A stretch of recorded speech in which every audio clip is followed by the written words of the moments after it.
The buzzword these days when it comes to real estate is land banking. But before you go on starting to buy land in Ibeju-Lekki for buy and keep and land banking purposes, in this episode of Meet the Property Guy, we will be explaining in details and comprehensively what is land banking.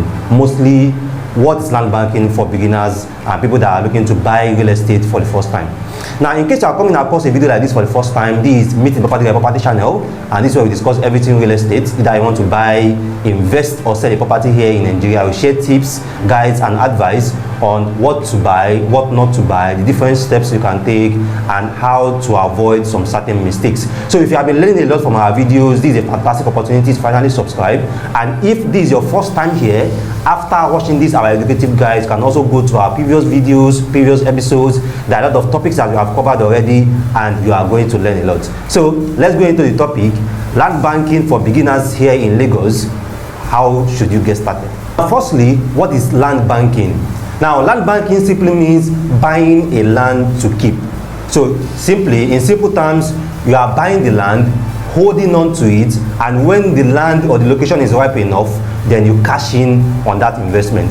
Now, it may seem a very straightforward and also very simple, but in actual terms and in practice, land banking is not very easy, because you need to understand what are the locations for you to buy.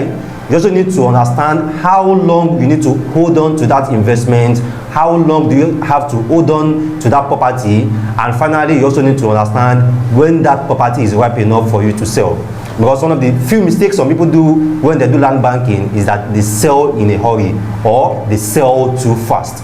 And some other mistakes, some other common mistakes investors make is when they do land banking, when they buy a land, they don't add value to that investment. So these are just the different things, the different steps you need to take after you have bought a property for land banking. And in practice, this might not seem as simple as it seems. So, but that's also part of the things that we'll be sharing in this video: the different steps involved, the different actions you need to take, how to identify if your property investments are ripe enough for you to actually cash in on that investment, and what are the different ways you can cash in on the land that you bought for keeping purposes. So the next question is, what are the locations eligible? What are the locations you'll be looking at if you intend to buy a land and keep, if you intend to do land banking here in Lagos? Now, for a location to be eligible for land banking, the location must hold potential. Because if you are buying a property, if you are buying a land to keep or to hold, that means you want to buy the property when the potential is not yet ripe. Hold on to it. When the potential is ripe, then you cash in on that investment. So the most important criteria for a location to be eligible for land banking here in Lagos is for the location to have a huge potential. For example, we have Ibeju-Lekki, we have Eleko, we have land around the Alaro City right now. We also have land in Ekpe right now. All these locations hold a lot of potentials, and they are very, very ripe for land banking. Now, what's the potential in Ekpe? In Ekpe, we have the Lekki proposed international airport coming up. We have the Alaro City currently. We have the Eleko Ekpe expressway also currently ongoing. All these projects are going to transform that location in a matter of years. That's the potential. Now, for Ibeju-Lekki, the potentials are the beach, which is a natural potential. Then we have the free trade zone, we have the Dangote refinery, and we still have other developments. We have the postal road between Eleko to VI. All these developments are also a lot of potential for that location, and that's why we are investing. So for any location to be eligible for land banking, it means that that location holds a lot of potential, and you want to buy that property during that period. Wait till that potential materialize, and then you can now cash in on that investment. Now, another very key thing you need to look at when you are choosing a location to invest for land banking is that that location must be affordable. Affordability is very, very key. Affordable doesn't mean that you can buy it. Affordability when you are doing land banking means that if I spend this so amount to buy this property, can I wait conveniently for so number of years for these investments to materialize, then I can cash in.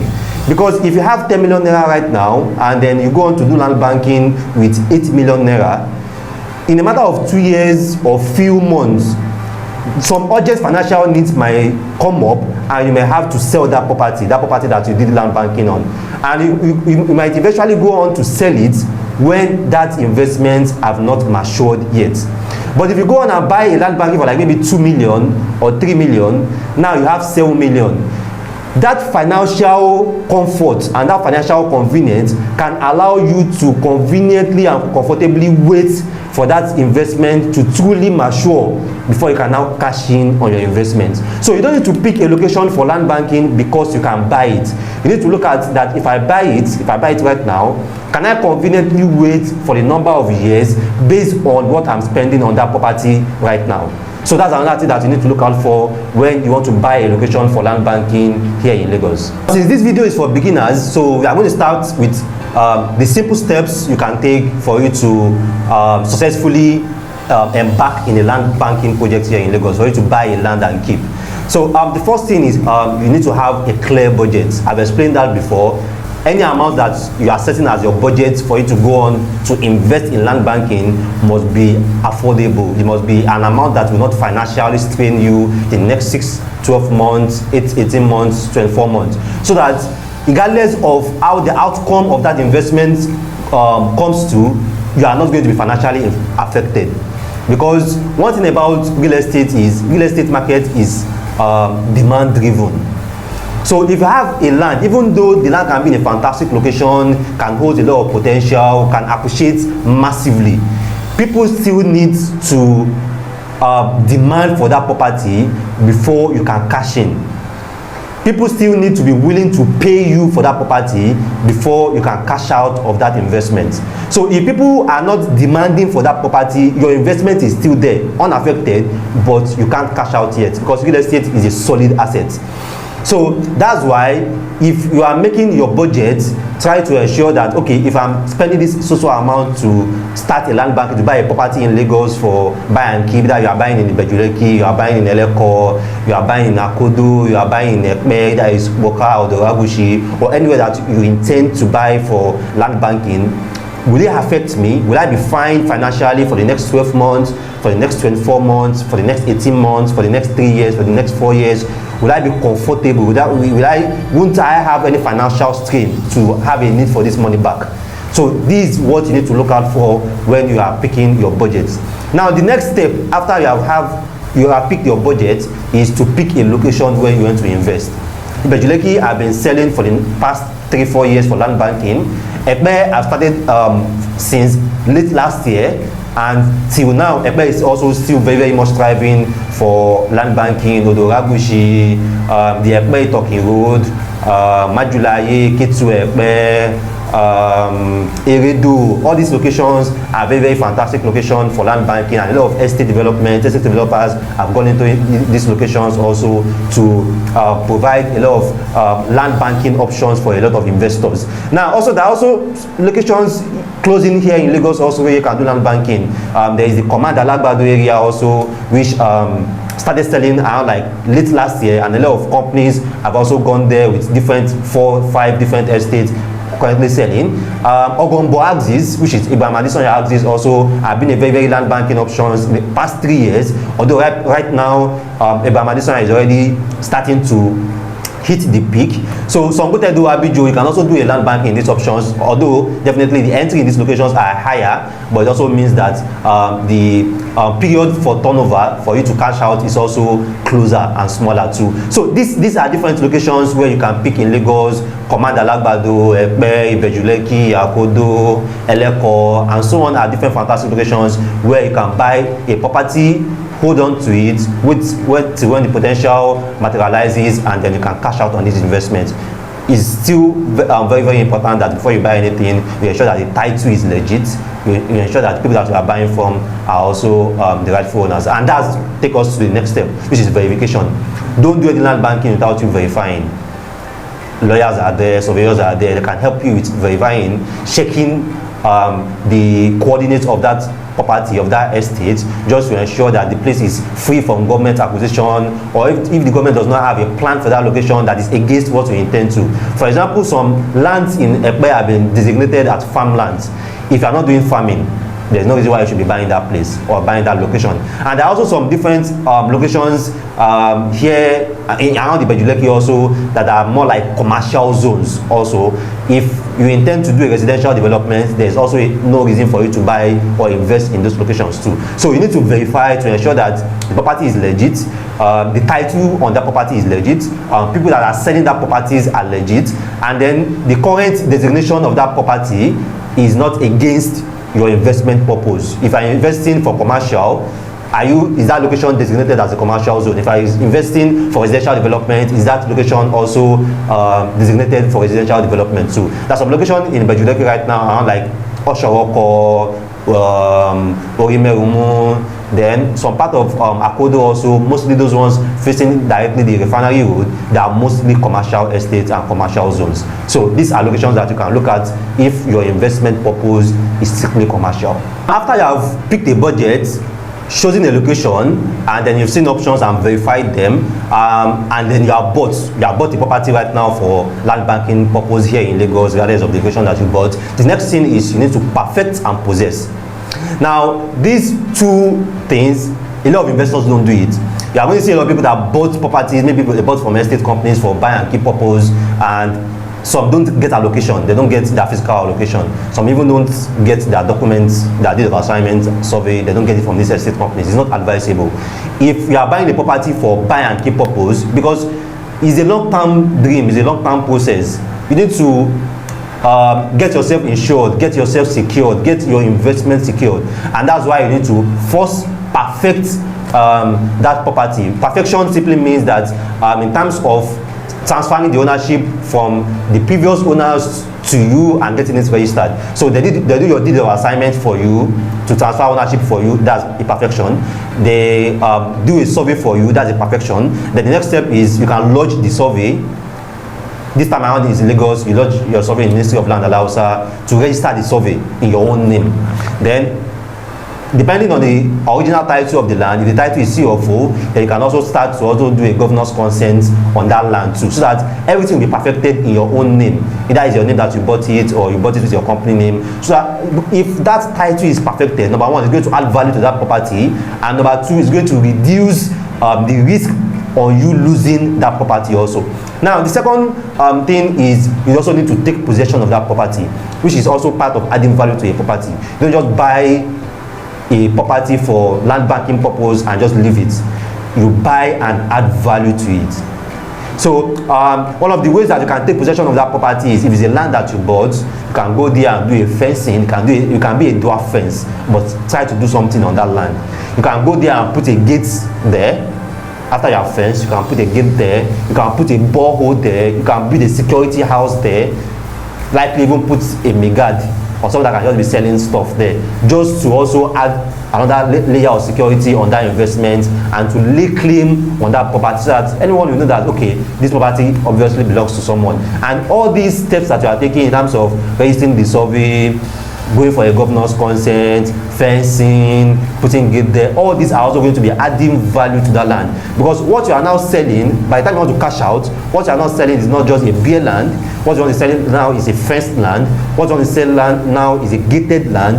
What you want to sell now is not a land with CFO, but it's a land with governor's consent in your own name. So it'll be easier for people that want to buy from you to also verify, and to also give them more assurance and more confidence in what they're also buying from you too, and which means that you can even charge higher and get higher return on investment on that property too. So perfecting and possessing of a property is very, very important, particularly when you buy the property for land banking purpose. Now, this is the most important part. This is the part every investor, every property investor want to listen to. When can I cash in on a land banking? When is a property ripe enough? After I have bought, I've perfected, I've taken possession of the property, when can I identify that, okay, this property is ripe enough for me to cash in on this investment? Now, I've explained before, let's say it's a solid asset. which means that you can't just convert your property, your land, regardless of where it's located, to cash without people having a demand for it. Now, which means that before a property is ripe enough for you to say, okay, I want to cash in or I want to cash out on this investment, demand for that location has to change. If the same demand, the same level of demand in that location is the same as at when you bought that property is not yet ripe enough for you to sell, regardless of how it has appreciated. There's some land in Ekpe selling at last year maybe at 5 million. Early in the year, still 5 million. Then it appreciated to around like 7.5 million, and then by the end of the year, it's going to like 10 million naira. You can see that property over a 12-month period have appreciated over like around 100% return on investment. Now that's very good, that's very fantastic. But for people that have invested in that location, in that property, they can't still cash in yet, because the demand in that location has not transformed from even when they invested. The only reason why that property is appreciating or is continuously appreciating is because the estate company that is selling that property have added or continuously added value to that property, which means that as they are adding value, they can also be charging higher too. But for you that have invested, you need to continue, you still need to wait. Even though what you have invested at 5 million now have gone up to 10 million, you still can't cash out yet. This is the deal. When you buy a property for you to buy and keep, most times when you are buying and keep, people that are also investing or buying at that location are all investors, which means that they are all also buying and keep as you are too. Now, when the property is ripe enough and demand in that location have gone higher, people that will be interested in having a property in that location won't be investors again. So now be people that want to stay there. Likely maybe there are businesses around that location now, and then they are working there and they are looking for a place closer to where they work.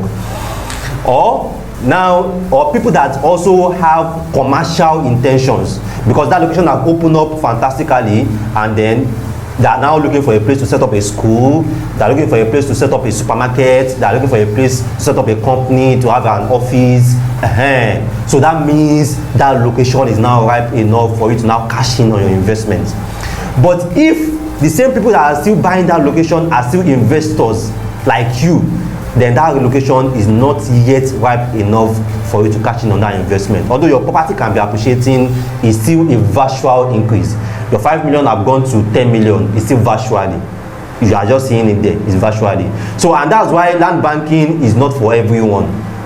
You need to understand your kind of personality, you need to understand your financial mentality and your financial mindset for you to decide if land banking makes sense for you, or you can just easily just do buy and flip, or do real estate financing, or do rental investment, or do short lets. Now, for land banking, you need to understand market analysis, you need to understand demand analysis, and most importantly, you need to understand the power of holding on to an investment. Because for land banking, the longer you hold, the higher return on investment. Now that you have understand how to identify the analysis and the trend for you to know when to cash in or cash out of your real estate investment, then the next thing for you to understand is how can I cash out. Now, it's not just important, or selling is not the only way that you can cash out of a land banking. Just because you buy a land for keep, to buy and keep doesn't mean that for you to get your money back, you have to sell it. No, that's not true. Now, you can lease that land, particularly if you invest in commercial zones or commercial areas. It will make a lot of sense for you to do lease. You can do long lease, you can do a 5 years lease, you can do a 10 years lease. After they pay you, after the 10 years, the property come back to you. So that's a way for you to cash in. That's a way for you to get your money back. Now, another way that you can also get your money back from a land banking investment is also for you to build. You can develop that property. So you buy a location as an investor, you wait, then that location have transformed now, demand is higher, a lot of people are looking for a place to stay around that location, a lot of businesses there, a lot of schools there now. Then you can go to that land, build maybe 4 blocks of flats, 6 blocks of flats, pay it out for rent, be collecting your rental income. That's also another way for you to cash in on an investment. So it's not simply that you have to sell. Sell is one, actually the easiest. You can sell that property and then just move on. You can lease it. or lastly can also develop that property. So that's it. That's our tips in this particular episode on land banking for beginners here in Lagos. You are looking to buy a land, either it's on the mainland, it's on the island, you're looking at buying Ekpe, investing big in Ibeju-Lekki. These are the different tips. I've shared a lot of tips, a lot of guides here in this video for you to understand about what to put your money, where to put your money, how much money you should be putting into, how to identify if your investments are ripe enough, and also how to cash in on your investment and get very good return on your investment. Now, if you still need further guidance on what I've shared here, maybe you need some maybe advice or tips on some certain locations here in Lagos, maybe the command area, the Ekpe area, the Ibeju-Lekki area, you can also reach us directly on WhatsApp. I'm also going to share more guides, more tips on these particular locations, the kind of ROI, kind of return on investment you should be looking at for that location that you are interested in. So as even your property guy on the planet, your property advisor, your property consultant, Rabiu Mustapha, thanks again for watching these guides. Thanks again for your time. Thanks again for your attention. Don't forget, if you have enjoyed this video and learned a lot, can you just give us a thumb like and also share this video with your friends. See ya.